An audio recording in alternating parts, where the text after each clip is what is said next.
Hey everyone, I just want to give you a quick rundown on this week's labs. Lab exercise 11 includes performing a virtual activity where you'll do an ELISA. ELISA stands for Enzyme-Linked Immunosorbent Assay. The purpose of an ELISA is to determine whether or not a patient has been exposed to a virus and produced an immune response against that virus. So this is actually a technique used for testing people to see if they have immunity against COVID-19 or SARS-CoV-2 nowadays. So it's the same concept as what's being performed in the virtual activity. So for this ELISA assay, or I should just say ELISA because assay is already in the name. Basically, you would use well plates, all right? So these plastic plates that have these tiny circular wells, or small test tubes you could use. And these wells would be coated with viral particles that are known to produce an immune response. So since they're parts of the virus that produce an immune response, we call those antigens. All right, so the plate gets coated with an antigen, and then the next step would be to add antiserum from the patient.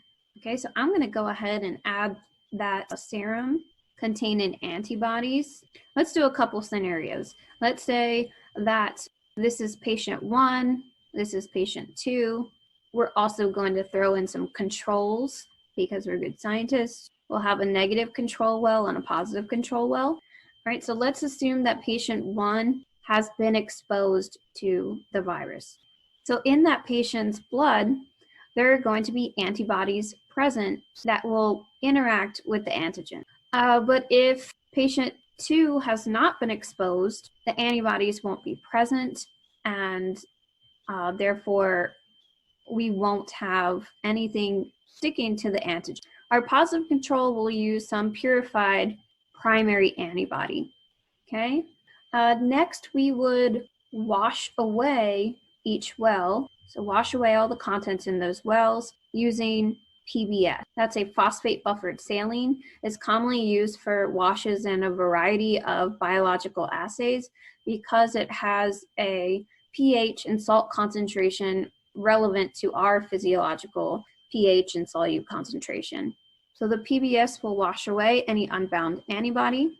And then next, we would add to our wells a secondary antibody. You add the secondary antibody into each well. However, it's only going to stick to the wells where there is primary antibody present.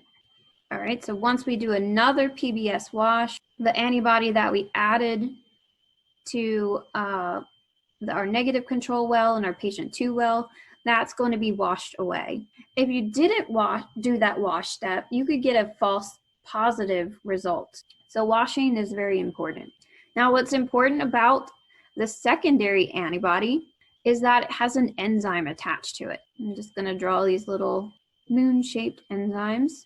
Okay, so that's where the E is from in the name of this assay. It's enzyme linked. That secondary antibody that's used has an enzyme attached to it. So with that enzyme, when we add our next component of the assay, a substrate, let's see what color do I want to choose. We're going to add this substrate. We would add it to every well and then wash away again with PBS. Where any primary and secondary antibody is present, that substrate is going to react with the enzyme and produce a color change. All right, so I believe the color is a blue or a dark blue, depending on the amount of antibody and antigen present. So in our control well, if we did everything properly, we would not see that color indicating the presence of the antibodies. Okay, so this well would remain clear. The same goes for our patient that was negative for having an immune response to that virus or being in contact with the virus. Right, so we can do a direct comparison of our patient samples with our control wells, right? But again, in order to get the correct results from this assay, It's important that you follow the proper steps when you're adding these reagents and that you're washing in between. So we're adding the enzyme and the substrate into all of these wells, but they will not remain in the wells after the PBS washes. Okay, so that's what an ELISA is. And again, the purpose is to determine if a person has come into contact with a virus and produced an immune response. That person doesn't necessarily have to be sick at the time. You can determine if they've come into contact even months or longer after that. Okay, so that's about it for lab exercise 11.